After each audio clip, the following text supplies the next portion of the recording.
Hey, I'm Sarah, and this is the Goddess in Training podcast.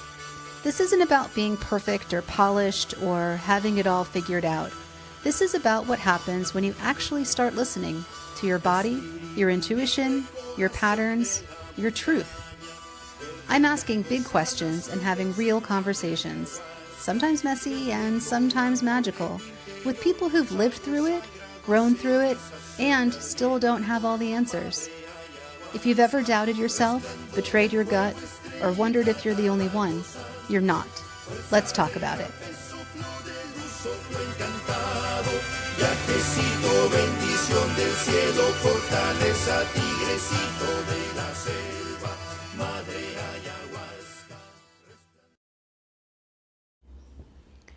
Today's episode is both intimate and expansive.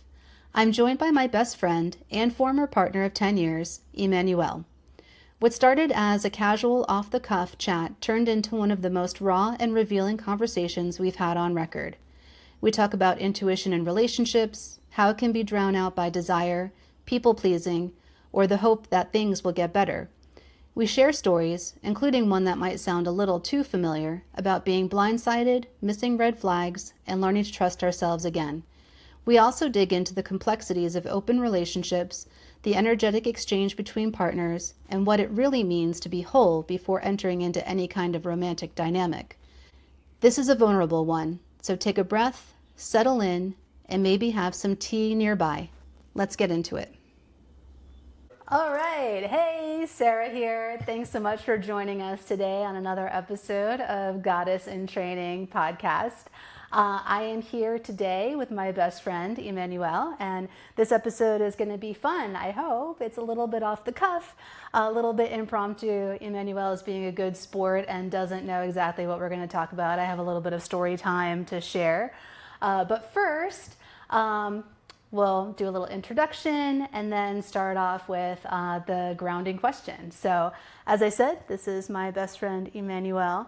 And in full disclosure, we were in a relationship together for a decade, and it was an open relationship. And so that's going to color this conversation. So, Emmanuel, thank you so much for being a good sport and doing this episode with me. So we'll start off with a grounding question. So, if you can think of, just off the top of your brain, an example of a time when you've listened to your intuition and it turned out positively for you. It can be really simple or it can be complex. What's the first thing that pops into your brain? One time I was talking to a friend and they had a number of pauses and constrictions in our conversation about questions I was asking. And as we were getting to know each other, and the questions that I was asking did not make sense. And we continued to go forward, and they said, "Why are you asking such intimate questions?" I was like, the kind of questions that came up, I was curious to know. They're like, you're asking too many questions, too close. And later on, they said, the questions were having an effect on them, and they brought up stuff. And then we've continued to work through that process and move through that boundary and became great friends from that point on, just because there was a connection of some sort going on, and I didn't really understand what was going on. But we met a point and moved forward through that. But so what role did your intuition play in that engagement? It was more like, hey, what about this? Hey, what about this? Hey, what about this? And I asked the questions, and they went to a part where it just opened up this wealth of communication, where it was a flow back and forth. Mm-hmm. So it was not a flow, and then you listened to your intuition, and then it became a flow. Yes. Wasn't a flow. They were kind of coming back at you with a hey, no thanks. Mm-hmm. But then you used your intuition to maybe more gently ask the questions or ask the questions in a different way, and then it opened up the conversation. Yeah, it definitely. It made pathways that were not the average. What is your job? What is the temperature of the location? What is the sports team? And these were other questions about individuals connecting, and we connected for sure. So I know you so well, and that just makes total sense to me, because you have a tendency to not beat around the bush, so to say, and just like jump right in and like ask the real questions. And just to dig in deep and like figure out who somebody is from the moment that you meet them. And I can see some people being like, whoa, who are you? You're making me feel some kind of way. I don't know you like that. And so you used your intuition to kind of step back a little bit and ask those questions. The like, so what did you do last weekend? The stuff that is really basic and boring, I think. But but it's an entry point. It's an entry point into getting to know somebody. Sure. and opening up those doors. Sure, for sure. Yeah. Cool. Very cool. Okay, so this is the part that Emmanuel doesn't know. There is somebody that we both know very, very well who just had an experience with an intimate partner. And so I'm going to start out by giving some story time, anonymized story time, to protect the identity of the people involved. And then we're going to talk about his reactions to how this played out and talk about how people can better use their intuition or what the role of intuition is in intimate relationships. Because it's not a one-size-fits-all. None of this stuff is a one-size-fits-all. All right, so story time. So this person that we know really well has been in a relationship with somebody for about 5 years, basically living part-time together, meeting family, all of those things that you do when most people do when they're in a long-term relationship. And so a couple of days ago, this person, she received a phone call from somebody, an unknown number, and she picked it up. And the person, the woman on the other line, on the other end of the line said... Wait, so are you giving genders? You're giving genders? Yeah, I'm giving genders, yeah. Okay. I think it's somewhat important for it, but... So what gender received the telephone call? A woman. Okay. The woman, so is there a male gender and a female gender that are in a relationship together? Correct. For 5 years? Yes. Okay. And the female gender received a telephone call from another female From another gender. woman, yes. Okay. Yeah. Thank you. Okay. Got it. So the woman on the other end of the line says, do you happen to know, and then the name of the male partner of the woman? Sure. Okay. And so woman A, we'll call her. There's woman A and woman B. Woman A is in the relationship. Woman B is the woman on the other end of the line. So we'll call her male A, woman A on the relationship. There's only one male. Oh, okay. All right. As we know. Yeah, we know of in this situation. There could be more. I don't know. There's always more to the story. You never know. You never know. So, but for the purposes of this story, woman A, woman B, man. Mm-hmm. Okay, so woman A says, yeah, I know that guy. We've been in a relationship for 5 years. Mm-hmm. Woman B says, oh, and is clearly upset from the jump and crestfallen, and says, oh, I've been dating that man for 2 years now. Mm-hmm. So woman A is like, oh, that is news to me. All right. And so woman B had basically gone to the man's house and seen some evidence of woman A. Sure. And then looked at the phone of the man and deduced who this might be and found the number and made that phone call. Very, very awkward phone call. I think maybe some of my listeners here have been on either side of those phone calls, and it's very awkward for everyone. And so woman A is, to be honest, woman A kind of immediately felt some relief because this relationship hadn't been great for a while.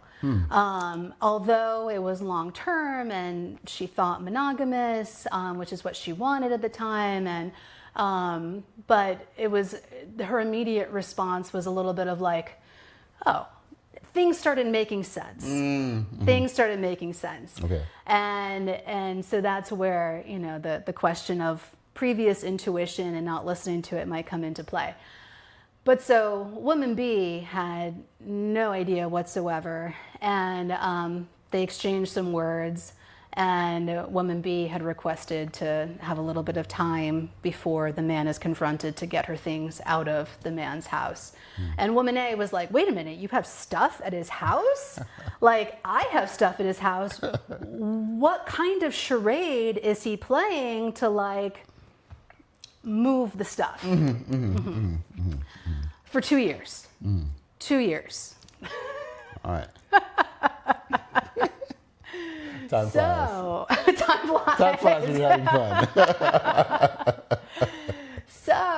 fun. So woman A got a phone call from the man. She had promised to not confront him. However, the man called with some like timely need. They were planning a trip together with his family, and requested some information from woman A. And woman A says, well, I can't give you that information. I just got a phone call from insert the name of woman B. The man's response Yes. was one word: gotcha. Granted, woman A had prefaced the phone call saying, I don't have time to talk about this, but you need to know. So man said, gotcha. And then that was basically it. And after a 5-year relationship, that was basically it. So this opens up the conversation from, and I think this will be interesting from a man's perspective, like, what's going through the brain of this guy?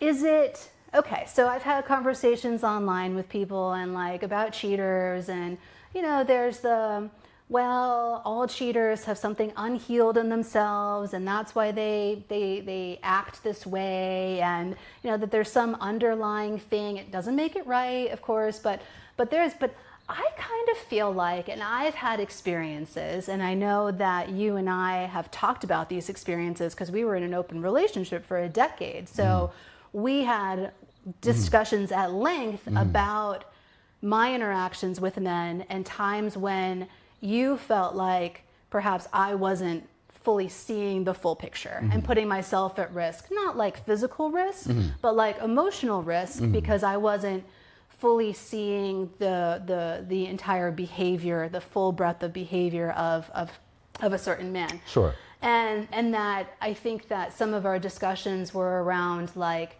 maybe there are some men who are malicious when it comes to cheating and lying.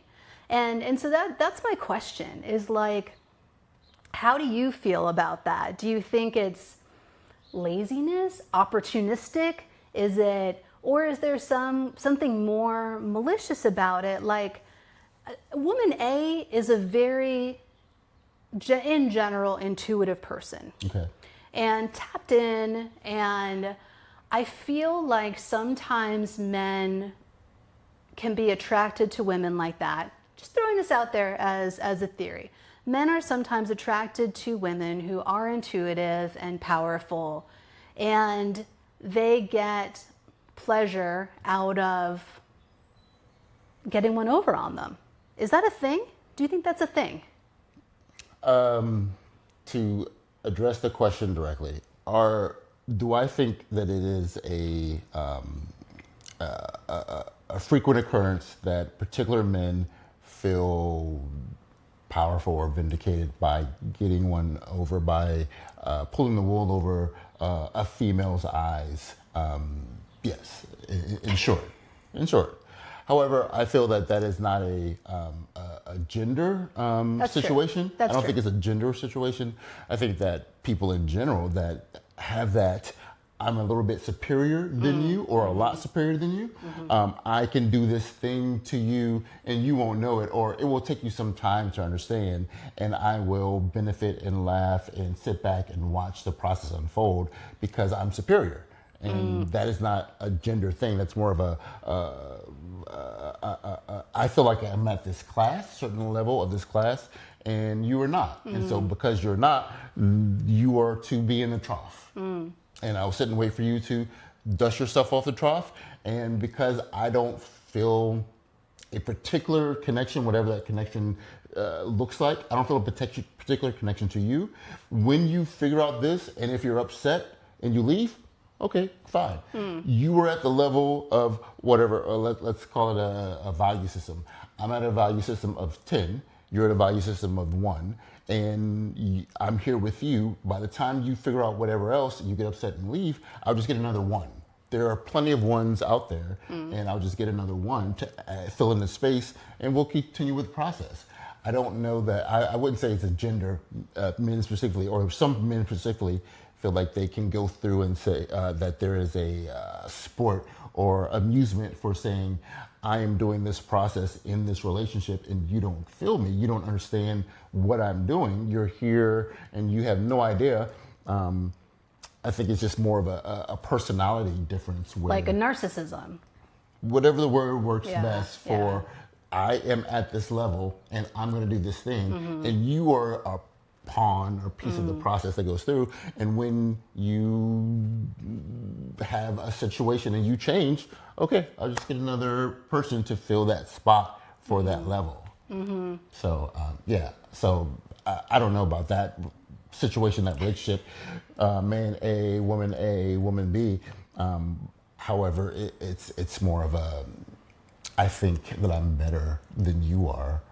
That's my feeling. My feeling is that I think that the person feels that they're better than the other person, and this does not relate specifically to I don't really care. I don't really care how you come back from this process. Yeah, I mean, I think sometimes it's like people do it because they can too. And the way that dating is and the way our society is structured too, it's kind of easy to do it. And so it's kind of like, I'm doing it because I can. And maybe there's no other thought put into it.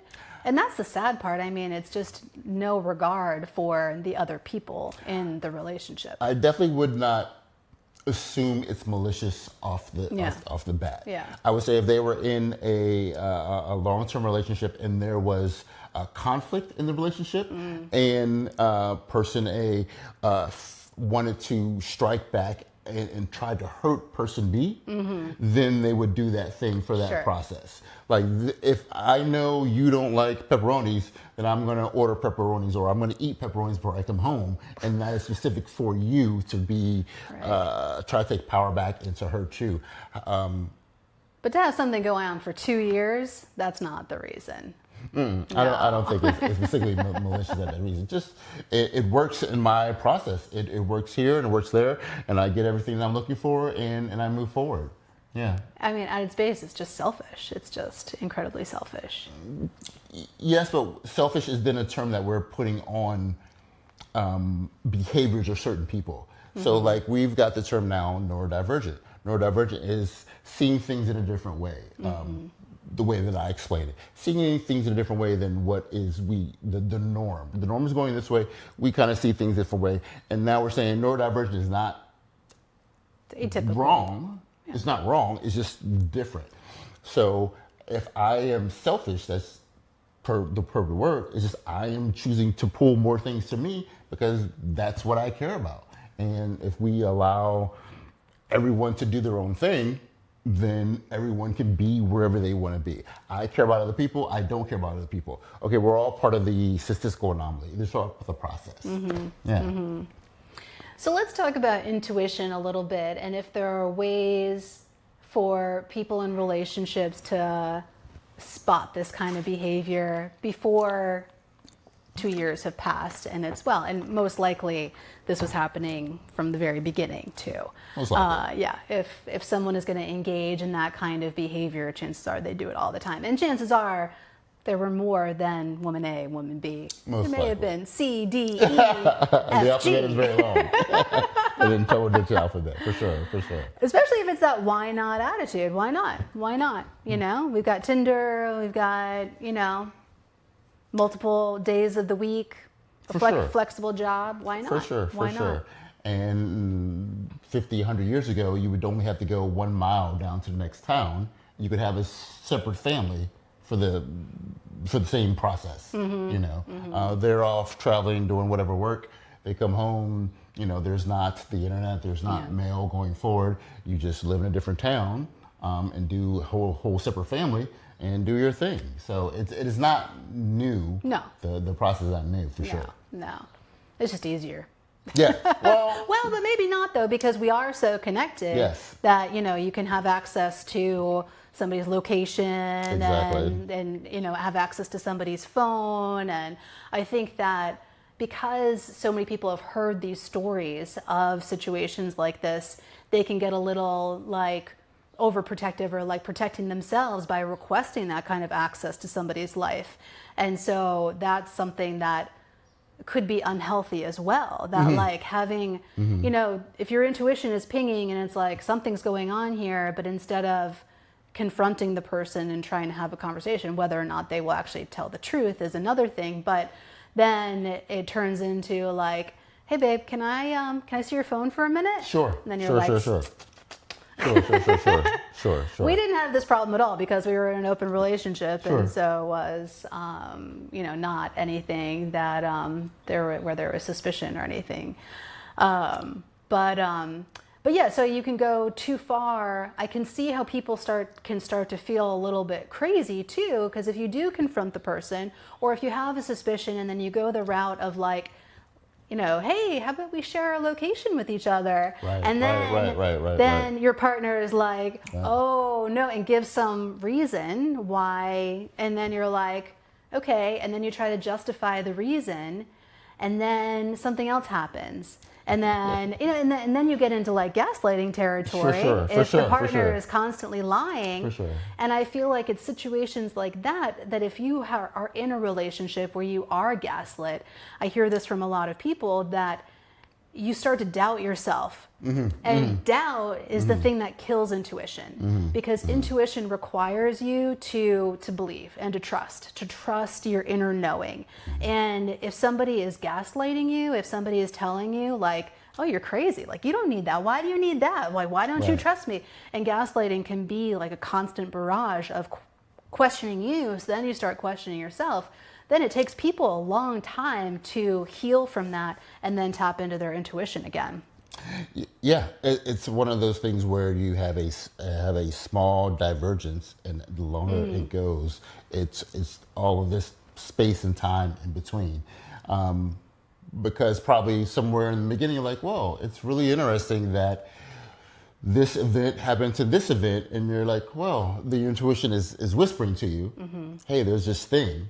And if there's not a moment where there's a pause, where you pause and think about your intuition, how you're feeling and what that might mean, then it continues to verge over to the longer portion where there's these 2 points that are so far apart when they were really close at the beginning. And your intuition you have more work to do to believe and to work with your intuition that makes it a thing that you're looking for. I think in intimate relationships too, there's so many different factors. And so I think like knowing woman A, at the beginning of the relationship, even if she had felt some intuition that there was some kind of cheating going on or lying, it would have been easy to kind of push it aside. Like, we're just starting to see each other, like not a big deal, this might be happening, but I'm okay with it for now. And so didn't confront it at the beginning. And then I think that as relationships develop, you have more motivation to stay with the person, stay secure. Sure. And so then you're like not listening to your intuition even more, because it's probably still pinging, but you're choosing security and comfort over the discomfort of confronting what your inner knowing is telling you. And then 10 years go by. Well, maybe talking about myself. Not with you, but in my marriage. that was not a situation with us. But like time goes by, and like, sometimes you have kids, and then there's even more motivation to stay and push that intuition, push that inner knowing aside. And because it requires stepping into a really uncomfortable spot at that point. Yes. So after the points diverge, it's super uncomfortable to do with your intuition. However, intuition is not specifically about your relationship.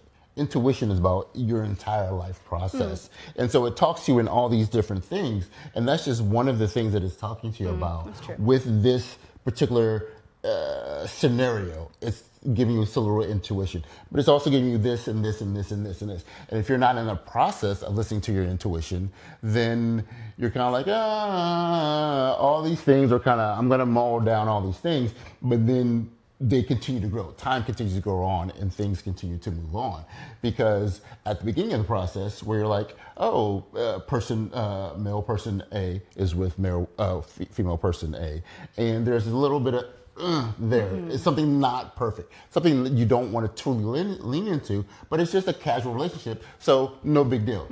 And that no big deal is the first yellow flag or intuition. And then you continue to do the thing, but time goes on and you're like, well, okay, well, this. And it adds layers to the process and goes on. And then you're at this point where like, well, I've invested this time and I don't want to do this thing, but I didn't listen to my intuition at the base. And at that base was like, there's a little bit of if there. And you weren't quiet enough to listen to that intuition at that time to be able to lean a little bit in or lean a little bit out to make the choice that would be best. Make the choice that would be easiest to move forward in the future because life happens. You've got kids, you've got work, you've got storms and everything else going on. And so you're busy and intuition's like, hey, did you do this for dinner? Hey, did you do that thing for the garage? You know, these little things that our intuition is giving you. And because you've got something blaring, you don't follow that intuition about that particular thing, but that time still goes on. So as the 5 year of the relationship is here, other things happen during that time period, and you're like, oh well, it'll just be okay, yeah, and then you have this information later on. So intuition is always speaking to you a little bit, but about so many different things. And that is a time where that is the statement where everyone needs to take a breath of life, try to de-stress, meditation, whatever works for you, so that you're able to think things through and pause and understand like, okay, here's what's going on. Here's my information coming in. What is it I'm able to do with this? How is I able to respond to that? And it sounds like what you're saying too, it's not an all or nothing thing. So thinking about woman A, you know, she was and still is an intuitive person, but didn't listen to her intuition in this particular situation and was blindsided by the behavior of the man. And so what advice would you have for woman A who's now like, well, what did I do wrong? I'm an intuitive person. I listen to my intuition. I practice this, but I totally missed it in this situation. I mean, that's not where she is. She's kind of like, she quickly was able to be like, oh, I did see the signs and go back and be like, well, these are the reasons why I may have ignored the signs. And to be honest, she wasn't completely blindsided by the behavior of woman or of the man. But I think woman B, I don't know her at all, and she's younger, and you know, just to make some generalizations and some assumptions about her, she did appear to be blindsided. And so what advice would you have for somebody who's in that situation where they're like, how did I not know? How did I not know? And then I can see how then you might be like, how do I trust myself at all if I miss something this huge?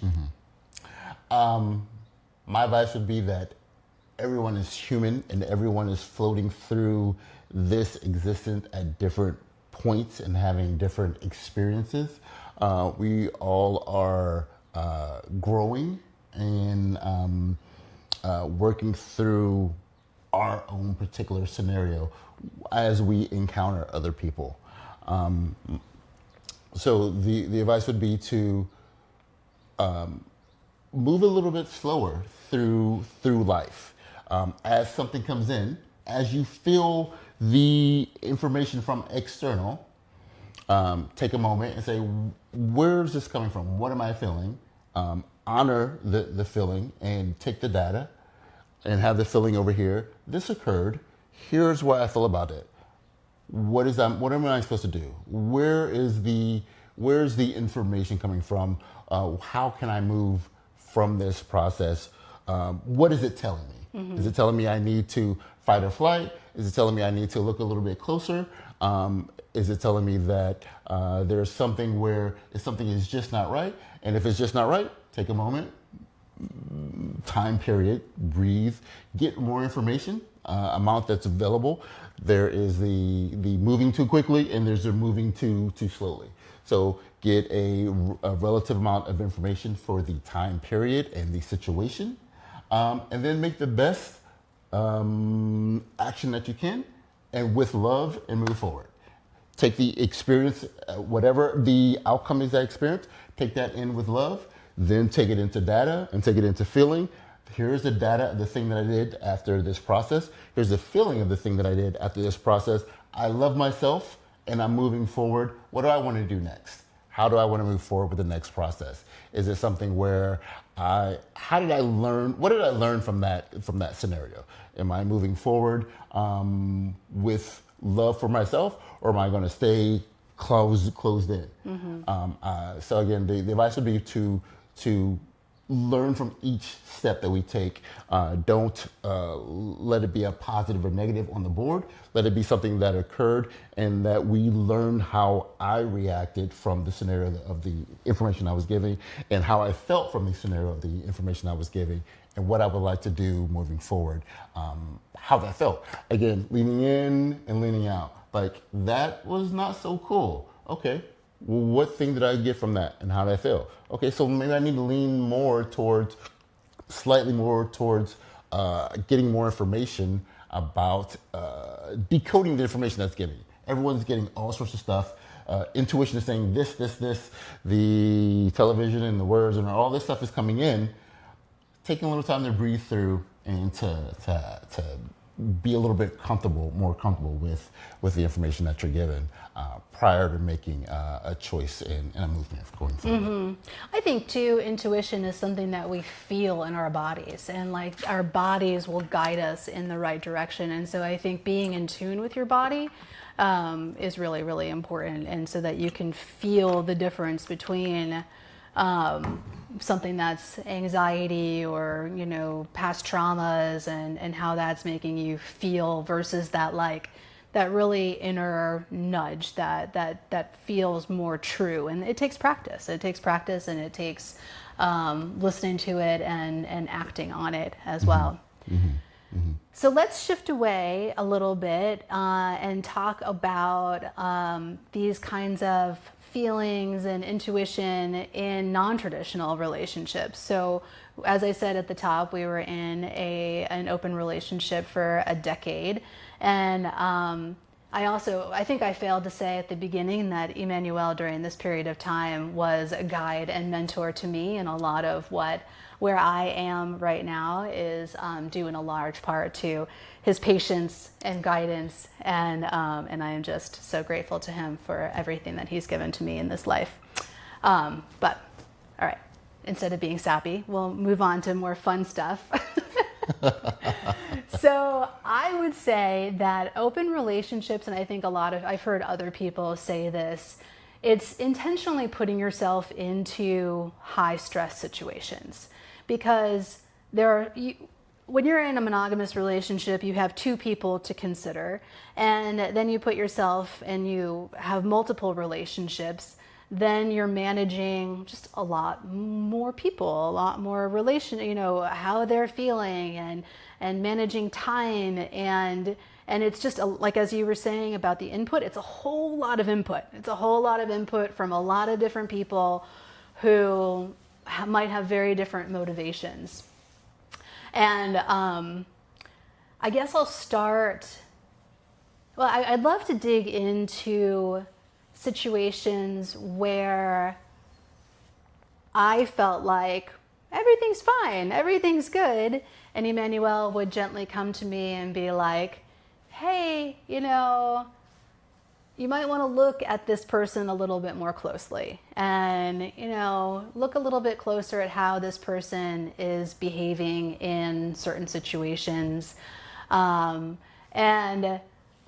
I was in a point in my life where I was having fun. I was having a lot of fun. For sure. And I think my reaction to Emmanuel was like, I'm good, I'm fine. And I was. And like ultimately, like during that period of time, even putting yourself into high stress situations, like I remained safe the entire time. I think that there were times when things could have gone badly, and I am divinely protected. Thank you, spirit guides, and for all of that. But you're right, like I learned so much from being in those situations. And when you're intimate with people, like that is how you can see into people's souls. And then you can learn so much about their behavior. And it was so great to have you to come back and be like, hey, this happened and it felt a little bit off. What do you think about that? And get your perception on how things acted. And I'm not going to lie, it was not 100% like, hey, Emmanuel, I had this experience, and look, can we talk about it? We would sit down, have a glass of wine, and we would chuckle. And it was not that all the time. There was definitely conflict, but nothing that, I look back and there's no regret, and there's no, like, I hope there's no regret on your side. No, I'm good. No regret. But yeah, I mean, there were definitely high tension times because of differing perspectives of the behavior of other people and my behavior. And sometimes I felt I was going through a dark night of the soul, probably multi-year dark night of the soul. And so that added to the conflict and tension sometimes between us because I hadn't sorted my shit out. And Emmanuel was very patient as I sorted my shit out, but I would sometimes project my shit onto him, and that was probably the thing that caused the most tension. But let's stick for today let's talk about other people and the ways that we would communicate about and how we saw people differently. I mean, I will say, I probably will add a disclaimer at the beginning of this episode, like Sarah would get dick drunk. And so I would get cloudy about certain people. You have new relationship energy, you're having fun. NRE. Yeah, NRE. And my judgment was definitely clouded. And then there are definitely, in retrospect, some engagements that I had where I was like, oh, why did I do that? And at the time, Emmanuel would sit back and be like, why is she doing that? But he wouldn't say that. So anyway, talk a little bit about those experiences. I'm curious. I will. But before I do that, you mentioned an open relationship or that similar status is putting an individual into a high stress scenario.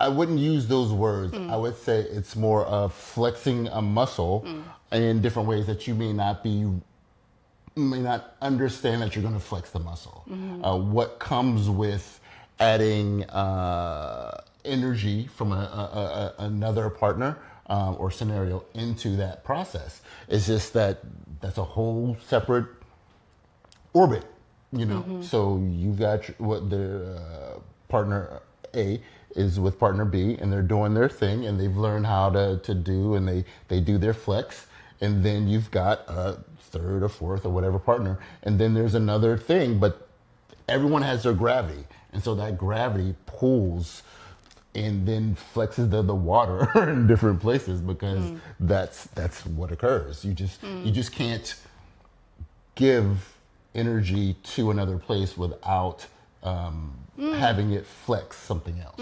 Yeah, that's true. Is it high stress?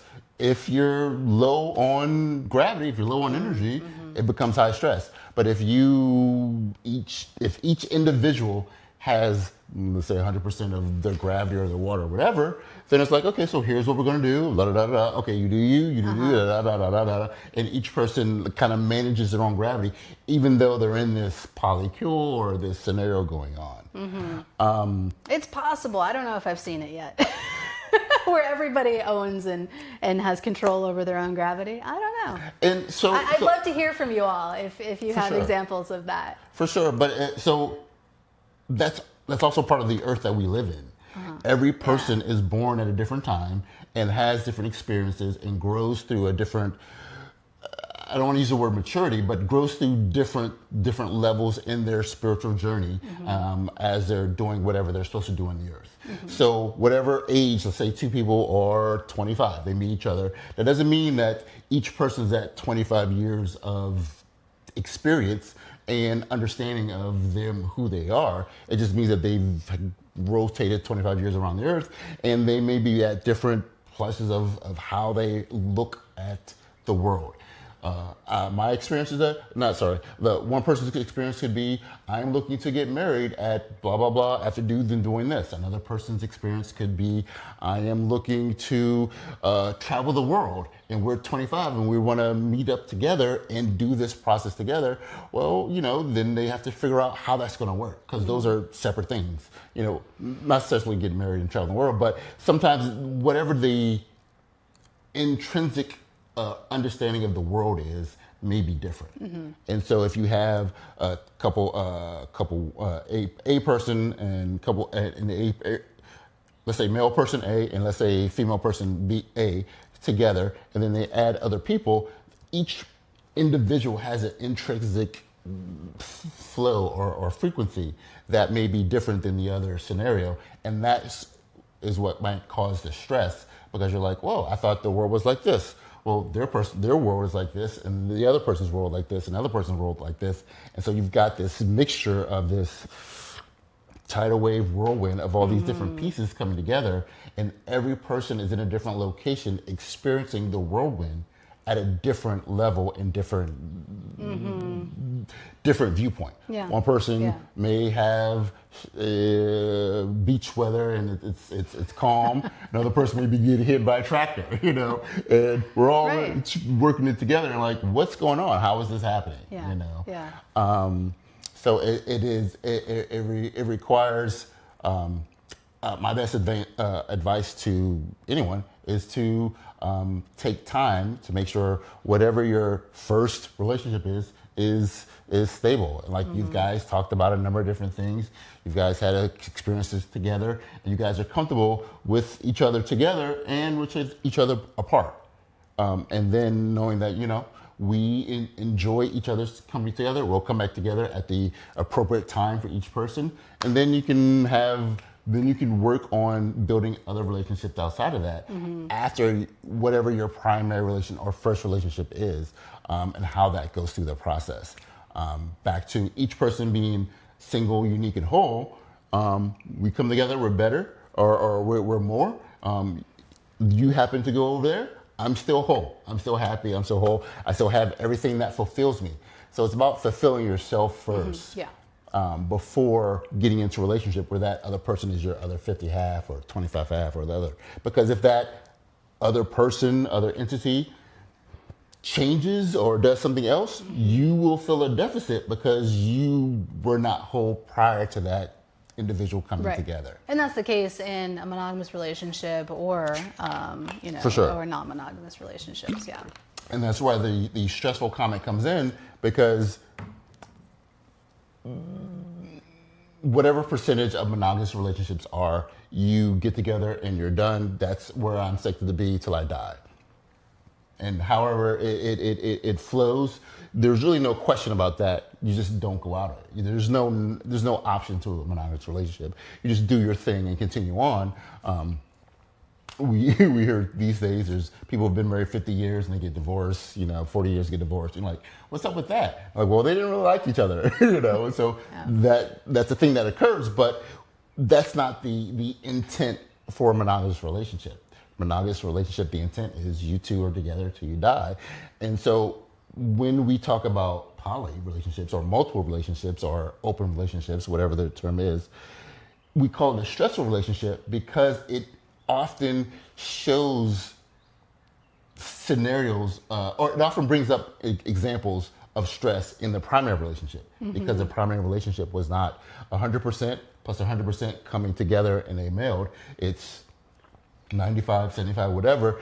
And this is the thing. This is a person that makes me full. This is my thing. But if that person is now taking time somewhere else, I'm feeling less full because they were my fullness. And so we say it is stressful, but it really highlights the beginning scenario of each individual person where they are not feeling 100%. So there's like, oh, you know what? I don't need another person. I'm gonna do my thing and and I'm gonna do these. Let's say if you're, let's say an atypical male who's in toxic masculinity. I'm gonna have sex with all these women and I don't want someone to be my person. I don't need anyone. Maybe that's true. Often it's they're compensating for something and they're doing these other relationships and all of these other scenarios because they're compensating for something. Let's talk about the atypical female who's like, you know what? At 25, I want to be married. I want to have my first kid and help picket fence. That is also part of the things that we've been ingrained with. The female is to be the homemaker and to do these things and have kids versus you figure out what your life is and do your thing. So if you're 25 and female and you're looking for a mate to do the thing, you are not saying, I'm okay where I am and I love everything about me. I'm 100% where I am. I don't need anyone else. If someone else comes along, sure. If someone else doesn't come along, sure. That's a different status than I need this relationship and we need to be at this process. We need to feel this to get married for this.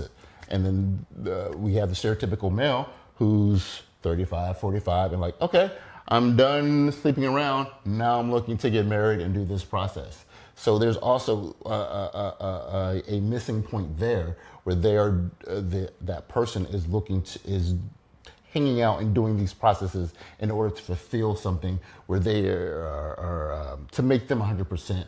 And then they're saying, okay, now I'm slowing down. I'm fine. Now let's do the homemaker thing. Now I'm ready to settle down. So there's a difference in the processing where if you are not truly single, unique, and whole, your actions will show that process, and you will look for someone to fill that who may not be exactly what you're looking for. But it says, you know what? You'll do. This is the time. You'll do. This is the time. And then you're in a monogamous relationship, and you're like, oh, it's okay. Yeah, this is what we do. This is the average. This is the average level. And you're talking about like emotional fulfillment too, because a lot of people go into non-monogamous relationships, open relationships, because practically like, I really like going to the movies and Emmanuel doesn't like going to the movies, and I would really like to have a partner who loves what I love, and like that's okay that Emmanuel doesn't like to go to the movies. I'll go to the movies with Joe, and then because Joe loves going to the movies too, and so it's a better experience for both of us than for me to be like dragging Emmanuel along, and he's like, you know, you can play along, but it's not the same energy that as when you're doing something with somebody who also really, really loves that. And so that's one of the reasons why people go into open relationships and give it a try. For sure. But you're talking more about the emotional fulfillment, like filling emotional holes. And that's where I think it can get a little bit dicey. And so going into maybe spilling the tea a little bit about some of the mistakes that I've made in these situations. Can you think of a time when, I can think of lots of them actually, where you were like, hey babe, maybe you should think about that a little bit more, and what my response was, and maybe in your perception times when I was shutting down my intuition because for whatever reason. Yes. However, I think it might be more fruitful if you give me a time where you felt like I was pulling you back, and then I will give you my experience per my side of that scenario. Yeah, that's good.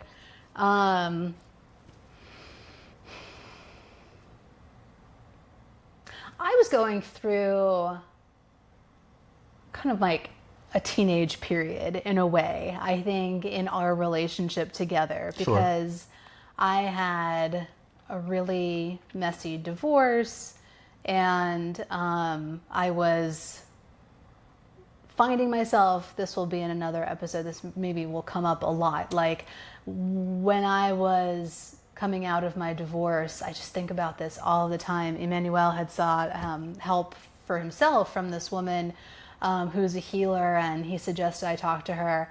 And I get on the phone with her, and we're having a session, and she asks me, she says, well, Sarah, what do you like to do? How do you like to spend your time?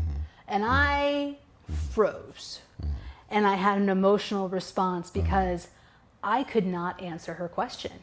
I had built my entire life around other people, and then went through a divorce, and then all of a sudden had free time that I had never had free time ever in my entire life. And so I was like learning what I liked, learning who I was actually. And so I think that there was a little bit of that like teenage rebellious energy, like I'm just doing my thing, I'm learning, I'm growing, I'm gonna go do, I'm gonna like, just, and I wasn't, that was my energy. I was like, so just kind of like, there was also an element of not being ready to dig deep and heal. And so there was a whole lot of distraction going on. And Emmanuel said to me for a very long time, many years, like very gently, hey, maybe you should just stay home and sit and be with your thoughts. And I would be like, I can't do that. I can't do that. What do you mean? I can't. And then like sometimes I would be in a mess emotionally, and he would go out, and then I would be even more of a mess. I'm like, wait a minute, you're like abandoning me. And like, I don't know what to do with myself. And anyway, so that we can talk more about that later on. But getting back to relationships, which is a little bit more fun. So that's just a little bit of the backstory of like of our interactions. And so definitely in my relationships with other people, it was a lot of kind of teenage, like, well, this is just fun. Like I wasn't looking to fill holes, I don't think, like emotional holes, except for like filling time and avoidance of dealing with trauma that I had experienced. If I may cut in, Yeah. but hold your thought on that, on the way where you were going with what you're going to explain. Cutting in, the pendulum swings one way and the other. So as I have heard your life and seen experiences, you were the energy of your life was very much focused on, there are things we need to do, there are people we need to take care of, there are objectives to be done, there are lives that are at stake. And the lives, I mean like taking care of children and taking care of family members and taking care of duties. There are things that need to happen in order for the next day to occur. And so that was very much more where your pendulum was swinging, actually stayed in that location. And when the relationship opened up, there were scenarios and energies and events and opportunities to swing to the, just gonna go with the rafters and go to, as you say, just having fun, and doing all these things, And so my position was like, hey, that sounds like a lot of fun. How much fun are you having? What's the status? Do you have any confounds around this? When should I expect you back? What is the going on? Just so I have understanding of the boundaries. And the response was, again, just having fun, doing my thing. Let me do my thing, and that's how the pendulum was swinging back and forth as I would watch all of the intent, the passion and the level of, I want to say, there's a different word I'm looking for, but the level of intent, the level of focus on making sure that things were done that are things we live in this world. You got to do this check mark, that do this check mark, that check mark, and then over here we're like, wheels. We don't want to check anything. No need to check anything. We're just going to go out and full tilt, and it will be what it will be, and everything will be okay. And so my part was the back and forth. Like, where are we at? Like, what's going on? So go ahead. Well, and I think you kind of hit on it, is that the places when I felt like you were intruding was when you were asking me to stop and think a little bit and like maybe be a little bit more intentional in what I was doing, because I don't think I wanted to. Because if I did stop and think about certain situations that I was in and like certain people that I engaged with, I would be forced into that introspective space that I was avoiding. Mm-hmm. And so I think that I would react poorly when you would ask questions about my intention. Or I think that there are situations too when you would ask specific questions about, well, what did this person say to you? How did they act in this situation? It felt intrusive. And I definitely push back, and I would like freeze up and kind of hole up because probably because I knew intuitively that those were not the things that I was supposed to be doing. Those are not the best people for me to be engaging with. And I didn't want to acknowledge that. And just by virtue of you being like, hey, so what was that conversation that you had? And or I say a lot, I use a lot of words and would volunteer a lot of information. And there were many, many times where I would volunteer something and Emmanuel would be like, wait, what? What happened? He said what? He did what? And then I would freeze up. I'd be like, oh no, now we're gonna have to talk about this. I don't want to talk about this. I'd be like, you're just like getting in the way of my flow, Emmanuel. You're ruining my high by picking on this one particular thing, which you think is a concern. I'm like, it's not a big deal. I would just be like, it's not a big deal. Don't worry about it. I got this. But so how did that feel to you? Because you're an incredibly intuitive person. And I am sure I can think of many, many situations from your perspective now in retrospect where you would see Sarah walking over to somebody at a party and engaging and talking, and you would see how the person treated me and spoke to me, and your spidey sense would be going off. How did you manage that? I would say I managed it in a category. What's the word? So I categorized the situation. Like I was like, okay, so what do we have going on here? Is this a short-term event where we're at this one place, where the scenarios are interacting? Then Sarah and the people are interacting here. What can I do to oversee, or what level of action can I take to Sarah's going to do this thing? Okay, cool. You do this thing. Where should I be? What is it what level of comfort did I do to kind of make the scenario safer? And whatever that was, I was like, well, that's a level.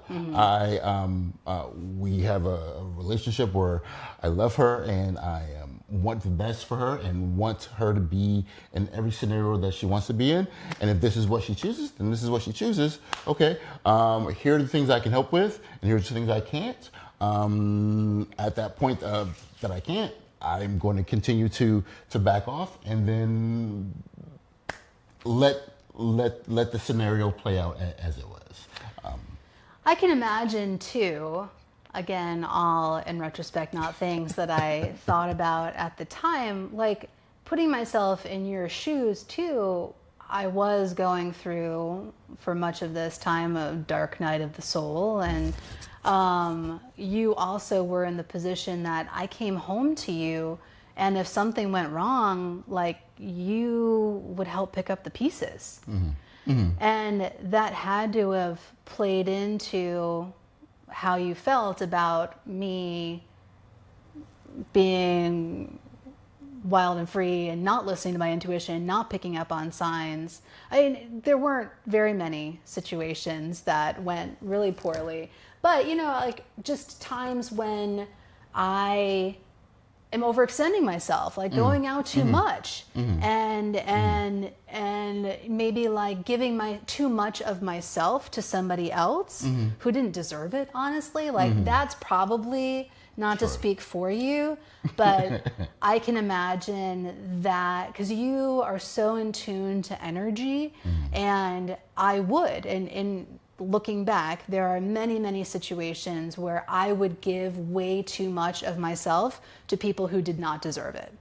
And that must have been really, really hard, because we have a finite amount of energy too, and that would be less energy for you from me. Positive, if I'm giving all this positive energy and I'm like coming from a compromised place, and then I'm depleted, there's less than that I can give to you.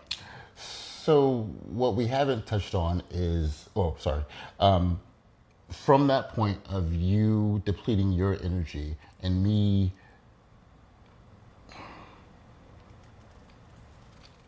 the way I saw our relationship, and period, the way I saw the relationship is that we melded into one unit. And when you would go out and basically what you said, there would be less energy for me, but it wasn't so much less energy for me, it was less energy for our unit. So we had, there were definitely times where you would come back and we would need to recharge, and we would have trouble with that because the week started, the kids started, the regular day-to-day stuff was going on. And so it would be stuff, and you would not have your normal energy because of this process, and we would run into these clunks, let's say it, like we normally do this and we normally do that, and or this is the process and this is the process. And so it was a thing where I then made a choice, or my reaction, my learned reaction from my life was to siphon off and put a spiritual or energy wall between how much I would give to you after I saw you do this process where you would give off. And that was the thing that we had issues with many times, many times. I was like, okay, I'm concerned. I need you. Where are you? Why are you not answering me? Yeah, for sure. So it would be like Sarah and I together, we're doing this flow, we're having a flow, we're doing this flow, and then there would be a thing, a scenario, a person, a place, a scenario going on, and I'm like, that's not really good for you. She's like, I'm gonna go do my thing. I'm like, all right, go do your thing. Sarah does her thing. In certain scenarios, the thing does not generate an excessive amount of flow or energy for Sarah as she comes back.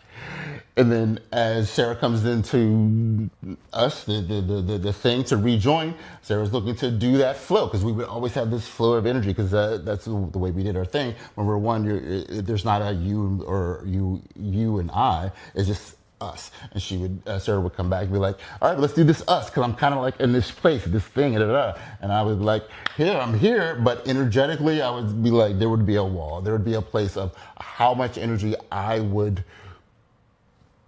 consciously allow to come through to do this process to this other thing, to negate this other thing, or to fill up this process. I'm like, I'm physically here, and here's the thing, but this energy that you're throwing around, I feel that it is my choice to remain my personal energy at this point level and not share with you because this is the place that you've chosen to do and the thing that you've chosen to be. And it made so many issues at the beginning and through our process because it was not it wasn't spoken that this was happening. It wasn't spoken that you have this energy that is part of us together. You're going to take your energy and you're going to do this thing, and it's going to be different. Let's just call it different than the energy that we had together. But we're going to come back and we would want the same energy that we had together. But because there was this third, fourth party energy, there was no way for it to be the same because those are different people having different life experiences. And it wasn't what we had built as our nesting process. Our nesting process was whatever color, and these other colors made it different. But there was a desire to be back at that place. And I was like, I don't want to go to the frequency that you're at. For those people to be together with you. And so it caused a lot of conflict for us, for our relationship, for sure. Well, because from my side, when you would withdraw your energy from me, you would be present, yes, but you are physically present, but you have such a strong energy. When you withdraw it, it felt painful and it felt like you were punishing me. Malicious. Yeah. I mean, not malicious, but it felt like it kind of like I had done something wrong, and then I would imagine, like, what is he mad about? Like, what did I do wrong? And then I would kind of spiral into all of the different things that I could have done wrong, and that was all trauma response from previous relationships and stuff. But and I think that there could have been more communication between you and me about that, and would have made it smoother about what the intent was behind removing your energy. So just to shift gears a little bit, because that's a little bit, you probably saw from my body language, there's a little it's still a little like raw, because I can bring myself back to those times, and it was really, really painful. It was really painful. I did want to touch on one more thing, is I think that you are a big believer in self-worth and knowing your worth and expecting a certain level of behavior towards you, because I respect myself and honor myself so much. I would change. Sorry. Yeah. Hold on to your other thought. I would say not expecting the behavior, but if the behavior doesn't match what I think I need, then I will extract myself from the process because that it's on me. That's on me. And so I regulate where the level, the interaction goes. And that's my leaning in and leaning out. I'm like, this doesn't really feel good. And there are other scenarios, so many different options. And so I will just lean out and do the thing. Maybe I'll miss out on a event, a movie, a scenario, a dinner or whatever, but I am not feeling the positivity of this time period with this scenario and how it's playing out, whatever that may be. And then that's like, oh, do I want to miss out? Do I want to go home and whatever? Or do I want to, miss out is the best word. Do I want to miss out in FOMO? Do I want to have FOMO in this process? No. Well, then I sit here and do this thing. Versus, I'm going to have FOMO, but it's FOMO for me is better than experiencing the rest of what's going on at this point in time with this particular scenario. Yeah, no, and this you're right, and that's something that I really have learned from you by watching you, and just really embody that respect for yourself. And during this period of time when we were in an open relationship together, I did not. I did not really understand my own worth, and I did not engage in relationships where other people knew my worth. And again, it was no situations that were dangerous or really terrible, but still, like, not anything I would engage in now, because now I'm at a point in my life where I am more like you in that I understand my limited energy. I'm totally good all by myself, nobody else. Like I can sit alone in a room, I can meditate, and like I love being by myself. And if I'm going to give my energy to somebody else, I am going to be really sure that that is something that matches what my worth is, that I'm not going to put my energy into somebody who doesn't respect me, who is in a place that isn't on the vibration that I'm on, where there's not some kind of reciprocity. And there were lots and lots of situations where I wasn't taken advantage of, but but I don't know. I wouldn't go that far, and I wanted to jump back to like 30 seconds. You said people who know my worth. So I would challenge you to say it is not about people who know your worth. Right. It's about whatever you feel at that time is the thing that you want to do. And so those external people are doing their thing. They're living their life. They're solos. Oh, You're boy. wondering if this guy was going to come around. There's a giant would-be. Oh my God! It is the biggest would-be I've ever seen. Go over there. All right, we'll deal with that later. But what I was saying is, it is. I think it's more about not external person or my worth. It's where am I today? What is my present?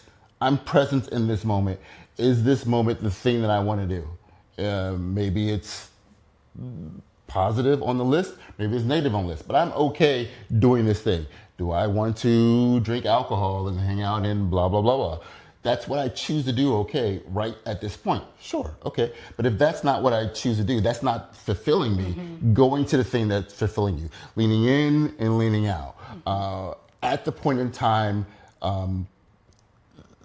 that we're talking about the things that you had going on, I feel like you were not present in your body and following the things that your body wanted you to do. And that was the scenario. So that's why I was like, oh, are you sure that your body wants you to do that? Because through the last few days, you've been X, Y, Z.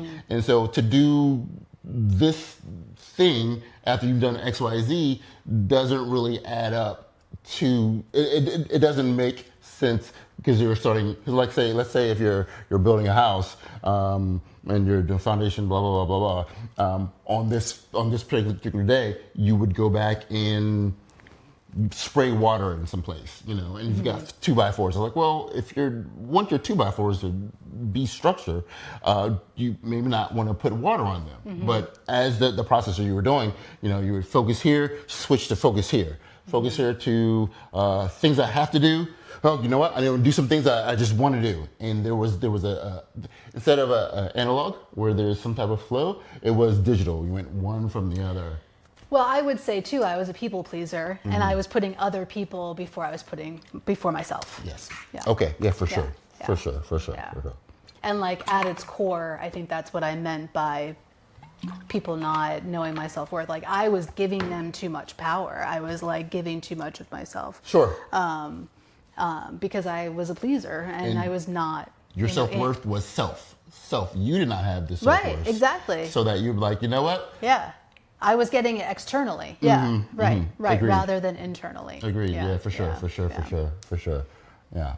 Well, and that's why I had such a strong reaction to you pulling your energy back too, because again, I was seeking energy. I was getting fulfilled from external sources rather than internal. Yeah. And I think, going back to intuition before we wrap this up, I think that, there were times when when I did have intuition. It's not like I was in a place that was devoid of intuition. Sure. However, now looking back, I would traverse all of those situations in such a different way because the way that I've leveled up and really like sat and done the work and been by myself and learned the cues in my body and learned about my inner knowing. And so now if I would walk into a room in some of those situations that I was in, I would not engage with a lot of the people that I did engage with at the time. So I think, no, I know that myself and a large number of people feel like intuition is something special, some strike, something glaring. It's not. yeah, It's with you all the time. It's gentle. It's like, maybe you should wipe your feet before you go to the blah blah blah, because you're gonna either get it dirty or maybe it's slippery. Maybe I should park here where it's a little bit lighter so the heel, because I know that I have an ankle. These are things that are trying to help you go through each moment a little bit better. A little bit easier through the process. And we call it intuition, but it's just like, hey, what makes sense for me today at this time?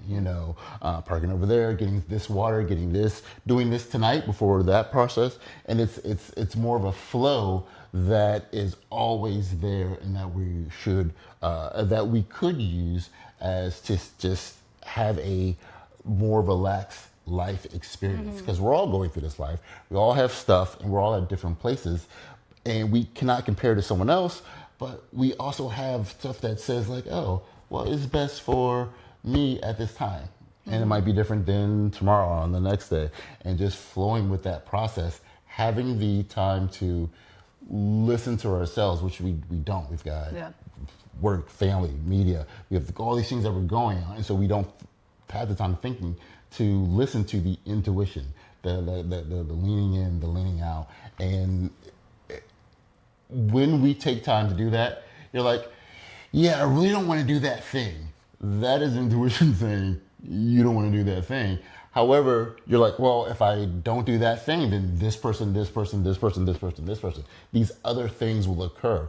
And that's the part you have to do. That's the life portion. I really don't want to go to my office meeting because it is blah, blah, blah, blah, and these people will be there. Well, that's your intuition. It says you don't want to go. But I told someone else I was going to be there. Okay, well, that's not intuition. That is the part that you're putting on top of the process, and how you deal with that is life. That is the portion of life that continues to go through from level to level to level. It's the thing that we put after intuition that makes intuition such a taboo process, such a thing that we can't touch. Because we're like, well, yeah, I always knew I shouldn't have parked over there because I have to walk back after this, or I knew so and so was going to be there and they said this, and now I'm kind of blah blah blah. So it's that portion of whether or not you can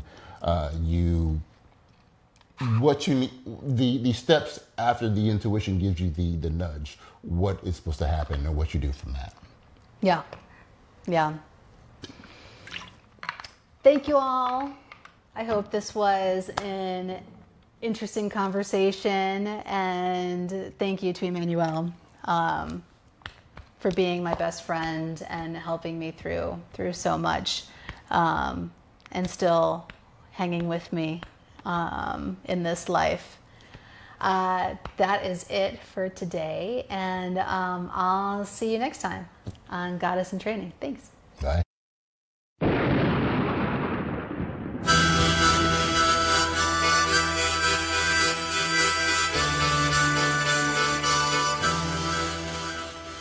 Thank you for tuning in to Goddess in Training.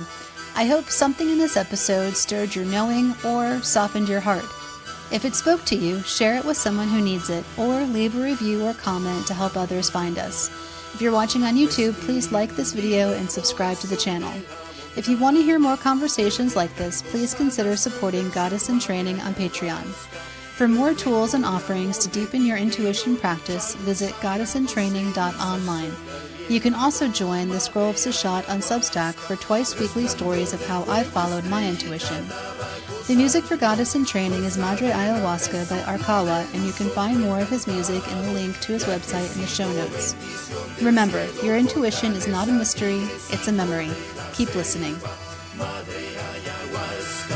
Resplandor del fuego, estrellita, tabaco santo, fuerza de rapé, soplo de luz, soplo encantado, viajecito, bendición del cielo, fortaleza, tigrecito de